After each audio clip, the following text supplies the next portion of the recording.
Hello, everyone. I'm ex-TV producer Jennifer Marr. We have a very special edition. We've got Bill Logan here. He's probably one of the most multifaceted individuals I've worked with. So if you want to learn about what it's like to anchor, report, do sports, do weather, everything else, stay tuned. All right, Bill, thank you so much for joining us. Good to be here. And so Bill and I, the backstory here, again, this is yet another WFTS, a former coworker. We worked together for about a year. We were both weekend warriors on the morning show. And I felt like we had a pretty fun crew at the time. Did you? It really was. I mean, that was probably, when I look back, those were the days. That was when John Thomas and Ashley Glass and I were able to do our weekend adventures. And it was good times. I mean, that was great television, and it was a lot of fun. We really did. And I got to say, from working with you guys, I really felt like you and John just had a really special chemistry. You guys were like brothers almost. Yeah, he was the brother I never had. And I think the more we did, it was almost like team building exercises. We'd go out to a ropes course, we'd go out, hang gliding or skydiving. And it not only brought us together, but I think it really helped engage the audience. It was a lot of what you see on YouTube, but it had a higher production value because we were still doing it for commercial TV. Yeah, I would agree. And didn't you guys shoot your own stuff when you were together sometimes? We did. That was when Scripps, the company that owned WFTS, still owns WFTS, kind of push toward let's get more content by getting the camera into more people's hands. So we all went through a training of how to shoot. And that was something I hadn't done since I worked in Harrisonburg, Virginia, back when I started my TV career back in 1983. No. He means 2003. Yeah, no, yeah. It was a while ago. I've been at this for a long time, so I've seen copious changes in the business for sure. Yeah, we had a lot of fun. We had a fantastic producer, Liz, and Sean Daly, who was he was always up for a good time. That guy. Sean started with us just kind of working a weekend job when he was at the St. Pete Times, now the Tampa Bay Times, and now he's transitioned into a full-time TV job. He's working at ABC Action News on their morning show and has become a TV reporter. So he's done the transition as well. I know you guys all had, I don't know how we all got through that. And you were essentially, especially working like an overnight shift. It got to be more so. Yeah. I mean, we would get in, I think the show started at 6. It was a weekend morning show. And I'd say we got in there anywhere between 4 and 4:30. I had the weather aspect of it. And on a weekend morning show, it's very weather intensive, what the day is going to be like, how can we get out and enjoy it. And so a lot of maps, a lot of different graphics, a lot of user friendly, like, your golf forecast or your tennis forecast or walking the dog forecast. We do things a little bit differently from the regular morning show. It wasn't traffic and weather together every 10 minutes. It was, let's have a good time with it. Exactly. So, all right, for people unfamiliar with Bill, can you kind of walk people watching through all of the different jobs? And Bill, you're kind of rare too, because over the years you've gotten in and out of news, so you've really been able to transition between news and lots of different career tracks.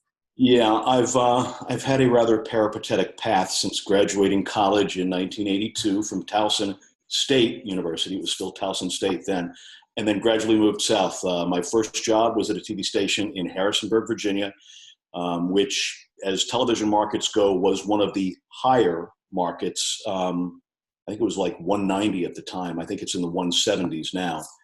Relatively small. We did everything, had to do everything. I always wanted to do sports. And they said, we don't have a sports position, but we do have a general assignment news position, and you'll get to do sports. You'll be our backup guy. And then we had a really bad snowstorm, and the meteorologist couldn't make it into the station.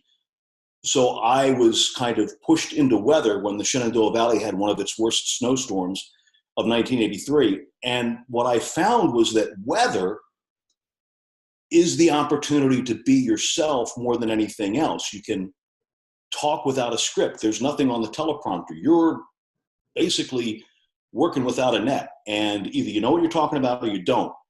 At the time, I didn't, but I kind of faked my way through.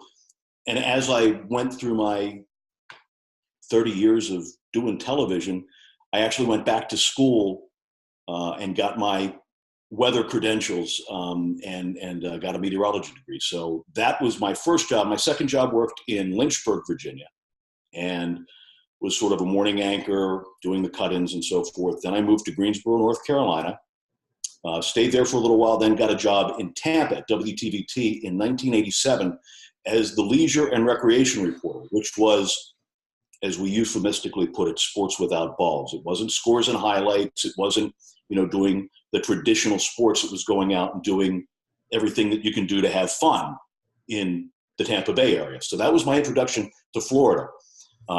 That job only lasted about a year and a half. They had some budget cutbacks, and I was offered a copy of the home game. So that was my first opportunity to experience unemployment. And I went to work at Domino's. I went there to work on my delivery. Waiting for the snare drum. From there, I could probably insert a snare drum if I can find a sound effect. Okay. Went from there to Wavy TV in Virginia Beach and Norfolk and Portsmouth and Hampton Roads, Virginia, as a consumer reporter. But in between the time that I was working at Channel 13 in Tampa and the consumer reporter job at Wavy, I had done some freelance work as a videotape editor when the Disney MGM studios opened up in Orlando, or like Buena Vista. And I had made some contacts at Disney, and they had called me while I was working at Wavy and said, hey, we've got a position open in our publicity department, which was essentially media relations. And so I went through the process and got hired there, worked there for almost 6 years until I went back into television because I had been working part-time at one of the stations in Tampa doing weather. I worked there on the weekends while I worked at Disney during the week. They offered me a full-time job. Disney matched the offer. Then the CBS station, WTSP, offered me a full-time job to do morning weather. But then we got a new news director, and it was his belief that one needed to be a credentialed AMS sealed meteorologist, and I didn't have that at the time. So I went to be a morning reporter and a feature reporter. And then for a while, I actually was the morning feature reporter and did weather. And then I anchored in the morning. And then I went from there to a television station in Winston-Salem, North Carolina, to do sports because I always wanted to do sports. And so I went back to WXII and did sports. And that lasted about a year and a half. And then I came back to Tampa to work at HSN as a host. That lasted about a year, and I was like, oh my goodness, my contracts aren't being renewed. I don't know what I'm doing. Mm-hmm. And I went to ABC Action News, Channel 28, WFTS in Tampa. And at the time, the assistant news director there was like, you're like a sales guy from Home Shopping. I don't know if you can, cope with the workload here. That was a time when if you were a reporter, a street reporter, you usually had a 5 o'clock package, a 6 o'clock package. You worked. And I guess I passed muster. And then through various management and news director changes, we started a weekend morning show. I had been backing up the weather department, and they created a position for a weekend morning meteorologist. I did that working 3 days a week as a reporter. And then one of our longtime meteorologists left. He was doing weekend evenings, Wayne Shattuck. And when Wayne left, I was told that I had the opportunity to work all weekend doing the morning shift, the evening shift, and the night shift. So that's what I did. That's a little, and I know you were calling it the super shift. So how would that work exactly? As far as your schedule? I would get to work early on Saturday morning. I would work through 10 o'clock, which is, the 6 to 10 block of morning news. Then I would go home, take a nap, maybe go to the gym, come back at about 4 o'clock in the afternoon, do the 6 o'clock or sometimes 7 o'clock, depending upon football. And then either go take a nap or go have dinner, and then come back to the station and do the 11 o'clock. Or sometimes if there was football, it would be on at, maybe 11:30 or midnight. And then they got a futon and put up onto the second floor of the station so I could Are you serious? sleep there overnight at the station. And what were your days off? Monday, Tuesday, Wednesday, and sometimes Thursday. Oh, wow. So I would have off during the week and then work all weekend, which it was challenging. I was offered a job like that on the desk years ago in Albuquerque, and I was like, it kind of sounded appealing because you had a lot of time off during the week, but the pay wasn't really there. And the more I thought about it, I was like, you know what? I don't know if, like, how possible is it to live like that for a long period of time? It wasn't. I mean, I lasted about a year and a half. But Mondays, it was, pretty much sleep all day. Tuesdays, you were starting to not be as groggy and could get back into it. By Wednesday, you were human again. And then Thursday was back to work. Do you feel like stations are pushing more and more on-air people into situations like that? I don't know. I knew You're not that the first story I've heard like that, where someone was been told you have to do this, and if they don't, like and that was after being at the station for over 10 years, but again, it's their sandbox. So I played in the corner that they set up for me with my little, bucket and shovel. Well, and that was after I had left, but I will say the work you did at WFTS was incredible, and you're very talented, and you're such a great storyteller, and you're so good at everything. So I really enjoyed working with you, and I think you're a truly talented individual. So thank you. And I feel privileged to have worked with you and with John, and alongside with like Liz and Ashley and Sean. So I really look back on that time as being a very positive experience. It was. And again, I think even during that time period, John and Ashley and I would look at each other and say, yeah, these are the good old days. We better enjoy this because it's not going to last forever. And it didn't. Ashley was moved on to the weekday morning show. John and I worked on the weekends, and then John was let go. And then I worked the super shift. And then I was offered a copy of the ABC Action News home game as well. And we'll get into that a little bit more later about your exit from the business. But what initially was it that got you into TV news? When I was a senior in high school, everybody in Baltimore County public schools had to do a senior project, which was a research project on something that interested you. My good friend Kurt wanted to rebuild an MGB, so he did his research project on the British Leyland Motor Corporation and rebuilt a car. I was very interested in TV news because I watched news all the time, so I called up the local TV station, WBAL, and they said, yeah, you can come on down and follow a reporter around, and I did. And I watched them take a whole day's worth of stuff, a city council meeting, going out to the neighborhood, talking to people, and squeeze it into about a minute and a half of television. And I just thought that was fascinating. And I was hooked. And I went through, did my internships and, so forth at local TV stations in Baltimore. When I was in college working in the sports department, managed to get a tape together. The sports anchor came in on a Saturday morning, helped me put a tape together, and that got me the first job in Harrisonburg that I mentioned.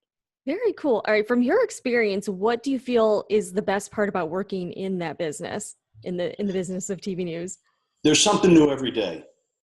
And you get access to people, places, and things that you normally would not have if you were a typical citizen. So it's really interesting. There's a lot of good about it.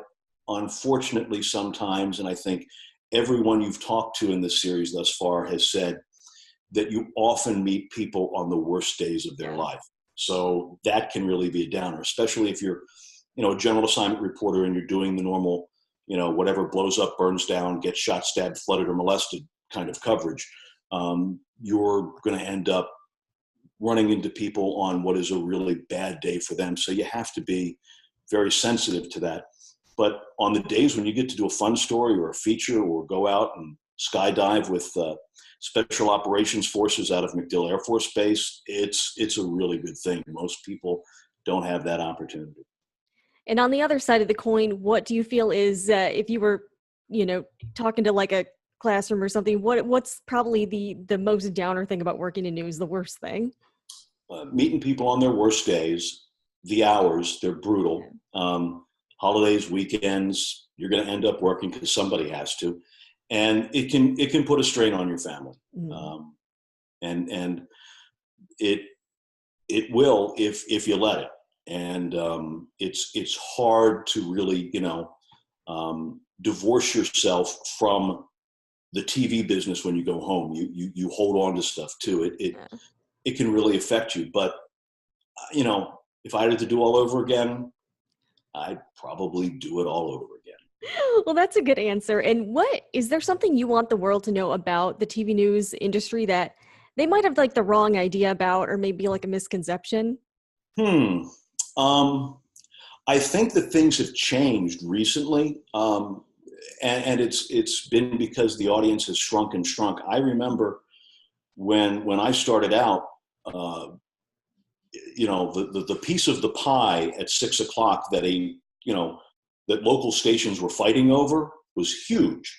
Now it's very small, and there's still the same amount of local TV news and newscasters and news people, but the people that watch it are not as legion, not as many. Most people, ratings bear this out, are watching something else at 6 o'clock rather than the local TV news. And it used to be appointment television. You didn't have DVRs. You didn't have these things, which have honestly changed everything. This has democratized news coverage, but it's also fractured it so that it's a lot more disparate.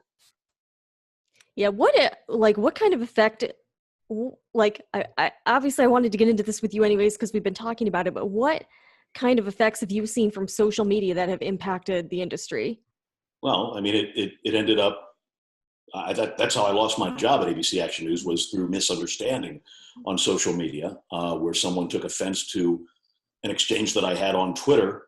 And that, was my undoing. If you work in television and you have a social media presence, you have to be very careful about your image. You can't really be controversial. You can't have any sort of opinion that's not necessarily mainstream or something that would be agreeable to your employer. What I do now is completely different, yet very similar. I work for the city of St. Petersburg, and I am the communications manager for the Department of Public Works. So my job is to still tell stories, but it's not as much dealing with, that day in and day out deadline. It's helping to craft a message that we're doing a good job in supporting the city. So I interact with citizens and with news media, and I have to maintain that message. So I understand when I'm on. It's essentially like playing a role. You are a spokesperson, and you have to maintain that sort of credibility. When you were on air all those years, did you feel like kind of some level of stress all the time, like that you would say the wrong thing or that you would come off? Not when I was on TV. Okay. No, never. It got to the point of when you're doing your job and you're in the studio or in the field with your photographer and you're working toward a goal of doing a story, that's easy peasy. I think what really has happened, though, is that there's been, and this is a phrase I heard a lot while still working in television, death by 1,000 cuts. There's no one thing that you're being asked to do that kind of puts you over the edge, but there's a lot of little things like, make sure that you're tweeting this out, make sure that you're going to do a Facebook Live, be sure to have some sort of a social media pull out of your story that you can hold, and that kind of stuff. It sort of layers everything on, and it makes it more difficult to actually tell that story while you're doing all the other things, especially when you're the photographer at the same time, which again was one of those things where everybody had a camera. Sometimes it's great, it's a lot of fun. But when you're having to worry about whether you've white balanced, how the camera's set, is your shot framed right, you're not doing the journalism. You're not thinking about the storytelling. And so it gets a little bit disjointed. Yeah. And for you guys at home, for anyone watching, if you have not worked in news, when you're having to shoot and edit the story in addition to reporting, it just adds a lot of layers of complication, time, and effort. And would you say that it took you quite a bit longer to produce a story than it would if you had a photographer? Absolutely. The thing when you work with a photojournalist who is a seasoned veteran and knows how to work the camera, knows what to do when the camera doesn't work right, knows how to put the stories together, knows how to sequence their shots, that's sort of their second nature, and they can do that quickly and competently. Whereas I would be on the other side, thinking about questions to ask, story construction, how to put together, the point counterpoint stuff. But when you're doing all of it, you can't devote as much time and thought to it as you would if you were just, concentrating on that one thing. Exactly. And I realize a lot of stations are facing, budgetary issues, or they want to, do more with less. But at the same time, I do think you take away some level of quality by having everyone MMJ, because there are certain shots you can't get if you're MMJ. Correct. You can't get like a moving shot of you doing something, or like, getting that perp walk shot, so Right. There's some things that you might miss if you don't have a crew working together. And I think that's something I do wish more stations would keep that in mind. Again, probably won't happen. We're not in the business anymore, but I think that's something that especially as a producer, I notice, like, you can tell immediately if the reporter shot it themselves or if they had a photog. It's just super obvious. Most of the time you can. I used to actually shoot my own cutaway questions when I was out doing stuff, because I thought ahead of time. And I mean, now with my job with the city of St. Petersburg, I shoot a lot of stories on this. And this is as good video quality as, we used to have with cameras that cost $30,000, $40,000. And you can edit on your phone too. So, I mean, we do that. And the principles aren't any different.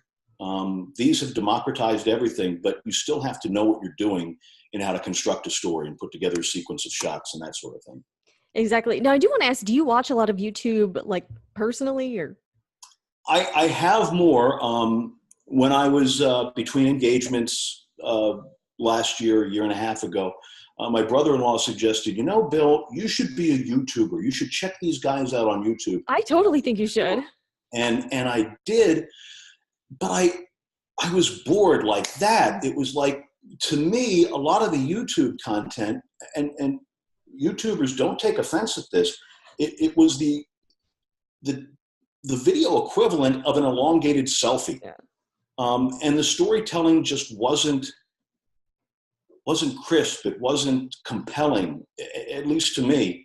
And don't get me wrong, some of the stuff I think is great, but I think a lot of times it's just real quick and it's not well thought out. Whereas those of us who have come through old school still, want to make sure there's a beginning, middle, and end, and have some sort of takeaway for the viewer at the end, rather than just, hey guys, what's up? And then just a stream of consciousness for the next. You really did that. You really did that, the whole Jake Paul thing, really well there. Well, and that's the thing, like, I've there's a lot of good stuff on YouTube. There's a lot of stuff that in my opinion probably doesn't have a lot of value. Is there some piece of advice you would give to someone, a YouTuber or someone that makes videos, just to make better videos? Like maybe something you see a lot with just their on camera presence, or just even, the way they present themselves? I would, during my time doing TV news, in Florida, in Tampa, in the Tampa St. Petersburg market, I had the opportunity to go to a number of seminars and classes at the Poynter Institute, and one of the most thoughtful, and I enjoy his work, is Steve Hartman from CBS. He did a seminar at the Poynter Institute, and his bottom line was, throw out the sound bites, throw out the natural sound. Don't get all worried about what it is that you're working with. Tell me a story, and just pretend that I don't know anything about it. I'm sitting down, and we're having a conversation. Tell me what the important stuff is. And I think we forget about that. Sometimes we get tied up with the shtick or with the, goofing off stuff, and you can lose the audience real quickly.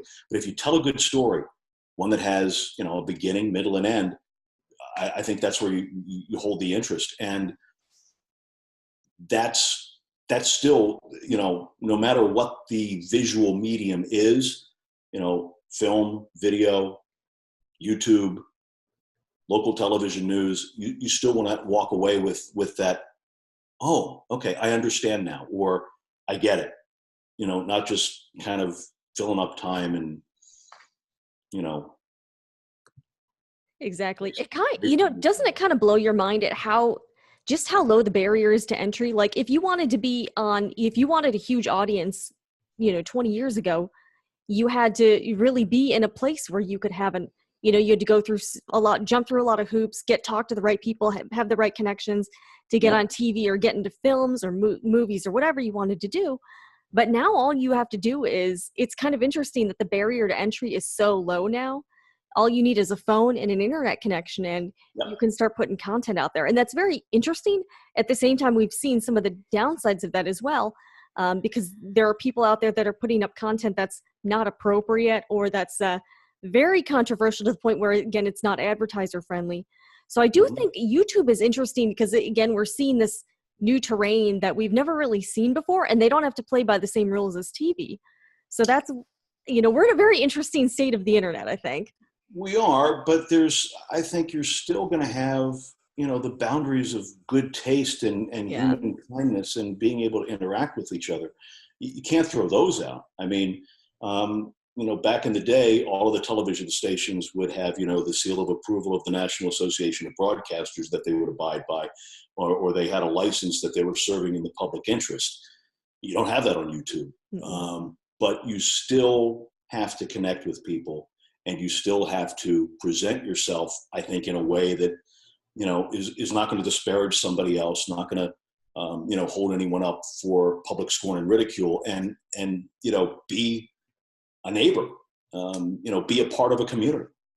Yeah, and I'm pretty involved in the YouTube community, and I was even talking to some people this week. They were not aware at any of the potential liabilities they have as YouTubers. If you say something disparaging about someone else, they can sue you. Again, if you violate someone's privacy or, relay information that's not accurate, that's something that you can still be held liable civilly. It is, yeah. I mean, it's not necessarily libel or slander, but you can get yourself into trouble in a lot of different ways by doing something that is going to be, put someone else in a bad light or cause them irreparable harm in some form. Yeah. Yeah. All right. Well, let's talk about media relations, because you spent 6 years working, and I got to say, I worked on one project with Disney. And after that experience, I would say working at Disney in that department is probably one of the more hardcore jobs you can have in the industry. I saw just how, by the book Disney is. And again, I totally get it. They have to protect themselves as a company. And what kind of advice would you give to people in media relations, people in PR who want to have a better relationship with media outlets and make sure stories are told? Number one, if you're doing media relations, the number one thing is that you know what the reporter needs, be it a print reporter, radio reporter, television reporter. You need to know what their deadline is, what it is they're trying to get, and then you help them in any way you can. that's what I do now with the city. But when I was at Disney for 6 years, it was like getting an MBA in marketing, because it wasn't just me dealing with the news media. It was sitting in on meetings where we talked about product synergy, and I was there really during some of the amazing times of growth of the theme parks, of their movie franchises. I mean, I'll never forget when they brought the entire marketing team in Orlando into a theater to show us the opening sequence of Lion King, and then the part where they're all running through the savannah, and then it comes up, bam, Lion King, and we all just sat there stunned. For it seemed like minutes, just going, wow. I mean, I just got chills again talking about it. It was an amazing company. If there was one thing I would do over again, I probably should have stayed at Disney, because they've had an amazing run and continue to do really, really, really well. Yeah. No, your kids were kind of young when you were at Disney, right? Yep. Did they did they just think that was like the coolest thing ever? After a while, I don't know that they took it for granted, but it was one of those deals where it was like, well, what do you want to do for dinner? I don't know. Just come on over, and when I get off work, we'll go out and ride a couple rides, and see if we can go get something at one of the parks. That is really neat. It was a good time to be a kid. Very cool. What's your favorite ride at Disney? I still like Space Mountain. Okay. When I first went to work at Walt Disney World, my office was, interestingly enough, on the second floor of City Hall, right there in the park. And now I work on the second floor of City Hall. So now then you were in like a pretend City Hall, and now you're in a real City Hall. Yes. It's very ironic indeed. But we used to, if we were having a bad day, or it was just like, let's just take a breather, we get up and walk down to the other end of Main Street and walk over into Tomorrowland and get on the ride, and Space Mountain. That's still, and Splash Mountain. I like Splash Mountain a lot too. Very cool. Do you have any like really cool stories from working there? Like, I don't know, maybe some neat people you met, or? Oh my, yeah. I met a lot of people there. Wow, you kind of catch me off guard. I know, probably a lot of those ABC stars, right? Because I remember they taped a lot of ABC shows at Disney back in the 90s. They did, but I'll pull this one out. This is the top one. My photographer, John Bender, and I were able to ride the Great Movie Ride with Macaulay Culkin and Michael Jackson. Oh my! Wait, you were like sitting with them at the same time. It was just us four in the Great Movie Ride. Yeah. What were they like to talk to? Macaulay was. How do I put this kindly? He didn't want to really deal with the publicity crew. It was right at the time of I believe it was the 20th anniversary of Walt Disney World. So when stars came in, we would, roll out the red carpet and then try and, get them to say a few things about what they liked about Disney, or memories they had, or that sort of thing. It was really hard to get Macaulay to emote much, I'll say.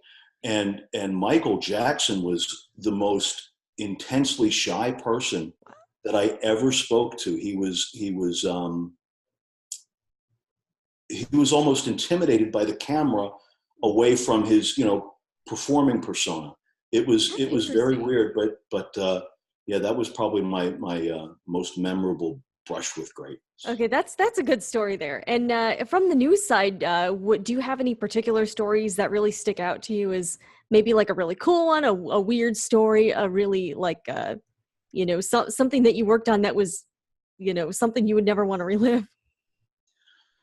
I would have to say, on the whole, the weekend adventure segments that I was able to do with John and Ashley were probably the most fun.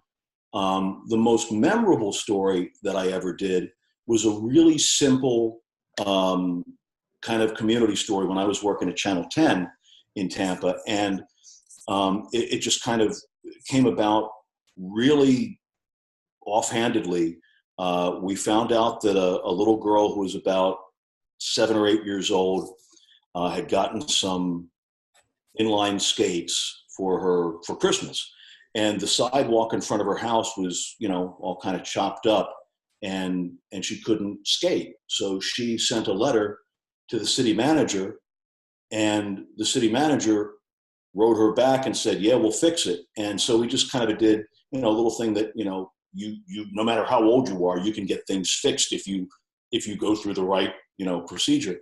And the photographer I was working with, Dave, his daughter, for whatever reason, couldn't go to daycare that day, or the sitter was sick or something. So she was with us. And we just came up with this idea. I sat down on a park bench and I told her the story. And she was about maybe a year and a half old. So she sat there with this, quizzical look on her face as I told the story, like Steve Hartman said, just like you're sitting next to somebody, just tell them the story. And then Dave went back and put all the pictures over it. And it was an amazing piece that, to this day, I still I go, wow, that was good. That was Again, good. that just speaks to how creative. It was good. Yeah, you're such a creative person, and I always enjoyed watching your packages because I knew they weren't going to be boring. Well, thanks. I mean, I tried to entertain myself, I guess, and I'm still my own worst critic, no matter what I'm doing. I mean, if it's writing a press release or doing a media interview, I'll always go back and critique, and I wish I had said something. I'll do that with this. Oh, I wish I had put that in a different way. Do you have any advice you would want to give aspiring journalists or someone trying to get into broadcasting right now?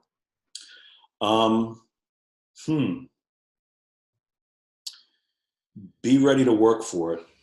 The business has really, really tightened up. Yeah. It's really difficult. There's still thousands of people coming out of J school every year, and there's still some old dinosaurs like me around. The one piece of advice I would give is anyone coming out of school is listen to the old dinosaurs.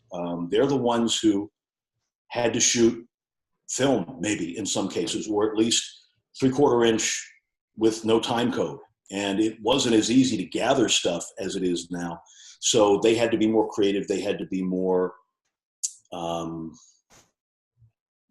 crafty, I guess, in some ways.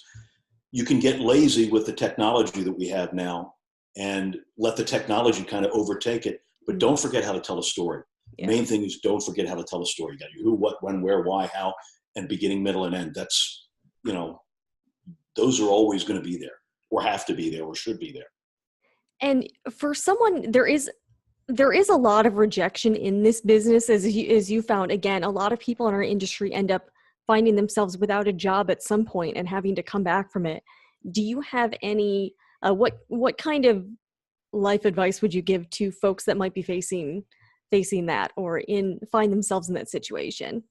I'm going to say the same thing that was often said to me. It's not the end of the world. The sun will come up tomorrow and people will go on about their daily lives. You can't obsess about what is lost. You have to move forward.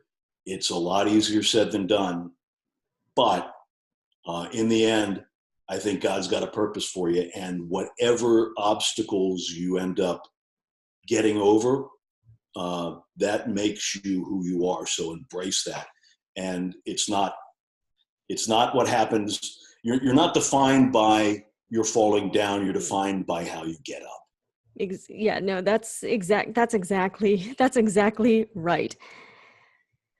Good thoughts from Bill Logan. No, we're having a good time here. We are. All right. So I do want to ask, do you have a favorite social media platform?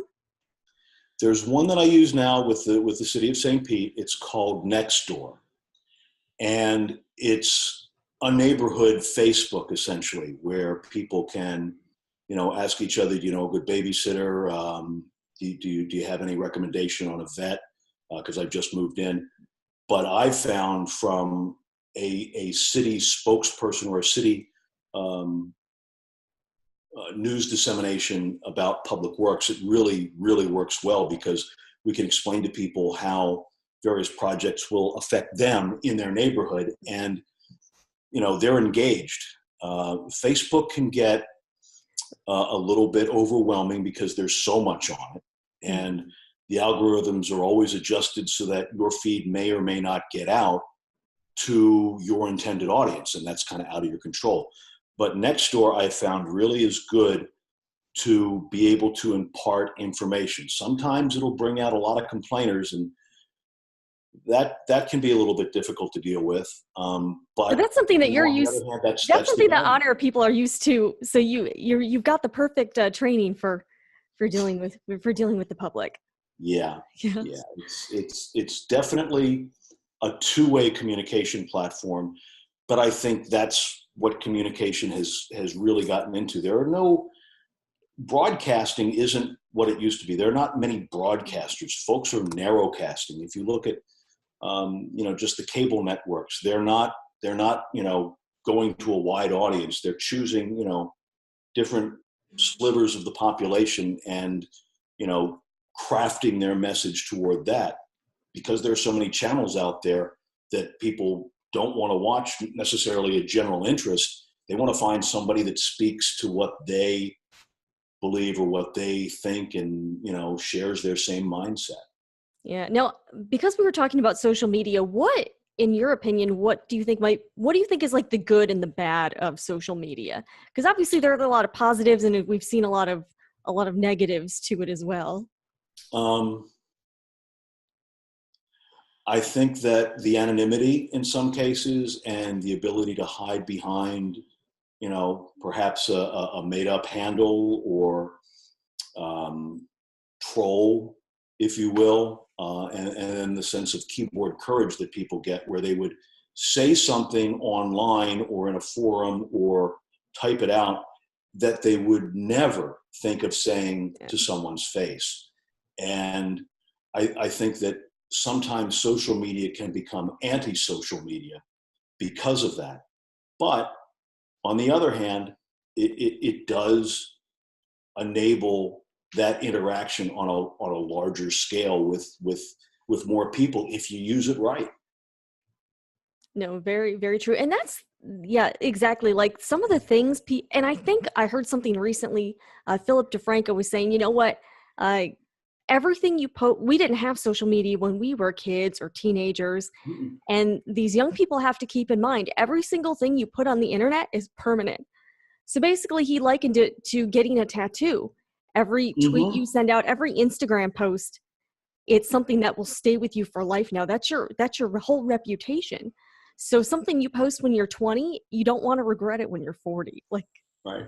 And it's, it may be a grin or a giggle or, oh my gosh, I can't believe that's so funny now, but you'll cringe later. I mean, I've seen some pretty cringy stuff on the internet, even just today. I mean, everywhere you look, I'm like, what are they thinking? And also sometimes I wonder, where are their parents? If they're like 17, you just kind of wonder, like, who is supervising these people? I have no idea. Their parents are on Facebook and tweeting themselves. So and that's, honestly, that's the bad thing. I mean, if we were doing this interview, most of the time, people would be looking, kind of like this, and, oh, wait, oh, I'm sorry.